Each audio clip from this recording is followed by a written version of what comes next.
The most poignant 7 words ever uttered in any speech anywhere. Don't give up. Don't ever give up. Those great people didn't. I now have a responsibility to also not ever give up. Live, fight like hell. And when you get too tired to fight, then lay down and rest and let somebody else fight for you. You can't be scared to die for the truth. The truth is the only thing that's ever going to be constant. And you can't fear what might happen to you if you were to tell the truth. Because what happens to you if you don't tell the truth is worse than telling the truth will ever be. Never give up, work hard, and continue to learn. Not only do I talk the talk, I try and walk the walk. Essentially, and I would say this to anybody, is that, you know, it's really, it's easy to embrace hopelessness when things seem insurmountable. And yet, it's actually just a matter of time until all of the elements come together for things to be all right. I mean, I believe that, you know, most difficult situations will resolve themselves if you are persistent and if you don't give up entirely. And that's what I never did. I never gave up. If you're convinced that you're going to fail or fall or get hurt, that will come to fruition because that's what you're visualizing. I never I was willing to get hurt along the way, but I didn't visualize myself getting hurt along the way. And I think that's what stops a lot of people, and that's really what separates a lot of people from being world champions or from being as good as they can, because they stop at some point saying, oh no, I am not capable of this, or I'll probably get hurt doing this. And if you approach anything with that hesitation, you're gonna fail. I always approached it like, this is going to work, I'm going to figure this out, even if it takes me hundreds of attempts. And I wasn't, the idea of falling and getting back up again, that didn't really bother me at all. When you're young and you're a kid, you have so many. I grew up in the hood, man. I mean, Flint, Michigan, where I'm from. And they say, if you're Terry Crews, you can do anything you want to do. You can do anything you want to do. And then as soon as you go to class, you tell them what you want to do, and they're like, man, what make you think you're going to do something like that, man? You crazy? Yeah. And I said, okay, wait, which one is it? Now, can I do it or can I do it? What? Right. And so I started to call people on that. I said, you know what? I'm going to go for it. I'm going to just try something that I've never done before. I want to design furniture. I want to be a part of this thing. So I'm going. And you know what happened? The stuff worked. If you just force yourself to take a couple small steps, there's always a surprise.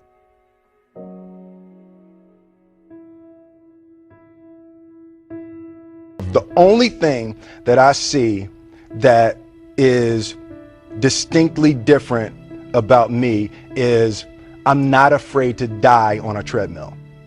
I will not be outworked, right? Period. Yeah. You know, you might have more talent than me, you might be smarter than me, you might be sexier than me, you might be all of those things. You got it on me in 9 categories.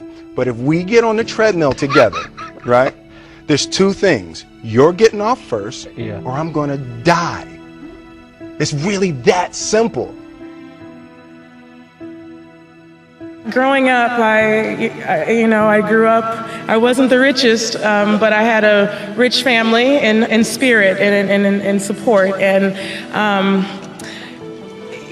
standing here with 19 championships is something I never thought would happen. I went on the courts with just a ball and a racket and a hope, and that's all I had. And it's inspiring for all you guys out there that want to do something and want to be the best that you can be and want to do the best that you can do. You just never give up, because you never know what can happen. You never know who you can inspire. A lot of times I'll be in a 200-mile run or something like that, and I'm all jacked up. Body's broken, mind's broken, spirit's broken. I start to say, what if I can pull this off? When I first walked into the Navy SEAL recruiter's office, he looked at me and said, there's only been 35 African Americans in 70 years make it through. You know what I said to myself? What if I can be the 36th? It's the what if I can pull off a miracle. What if I can become someone that no one thinks I can be? And just me talking about that, I have the hair going up on my arms because it makes me just like, what if?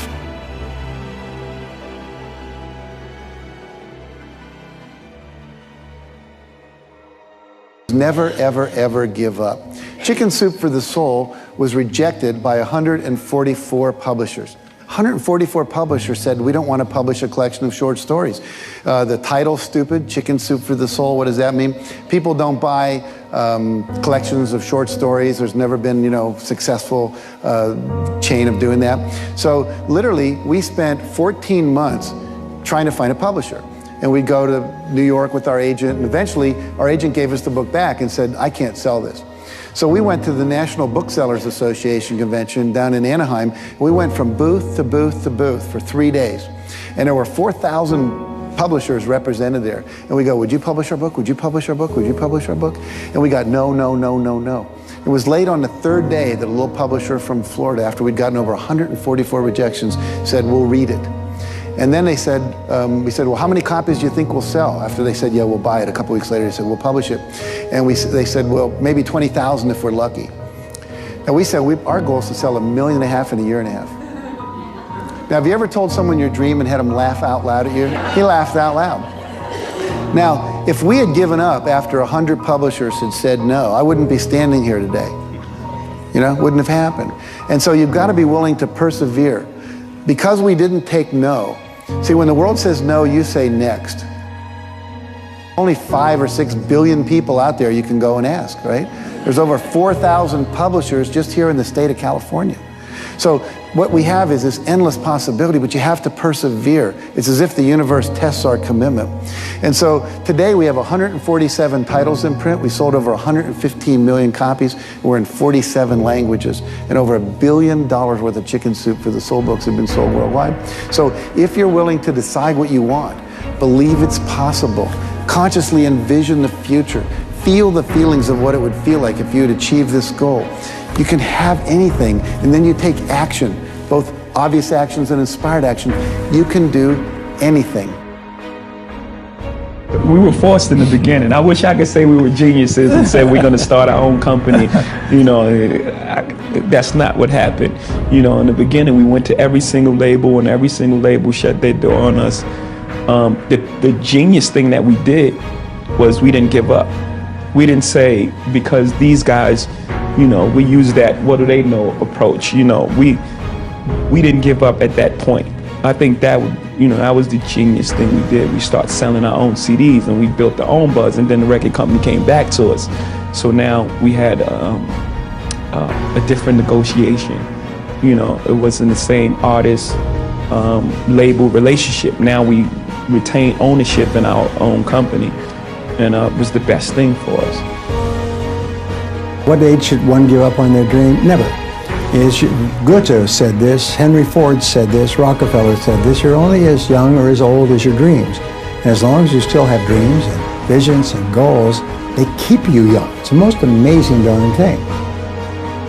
One of the greatest pieces of advice I've ever gotten in my life was from my mom. When I was a little kid, there was a kid who was bugging me, in school. And she said, okay, I'm going to tell you what to do. She said, the kid's bugging you. He puts his hands on you. You pick up the nearest rock or whatever you can get your hands on, and you lay him out. And I did, and I felt better, and it worked. For me, that was a great lesson, because someone had invaded my space, invaded my being, and was doing something against me that I didn't want to be done. So I took control of the situation and I ran with it. And many years later, after being, turned into a product, by a very huge corporation that had their hands all over me, and I couldn't escape it. you know. I promised myself that I would continue to move forward and do my best not to compromise in any way whatsoever, you know, not allow anyone to put their hands on me. I don't know what that dream is that you have. I don't care how far-fetched it might appear to be. I don't care how disappointing it might have been as you've been working toward that dream. But here's what I know, that dream that you're holding in your mind, that it's possible. See, sometimes we can't say, I can do that.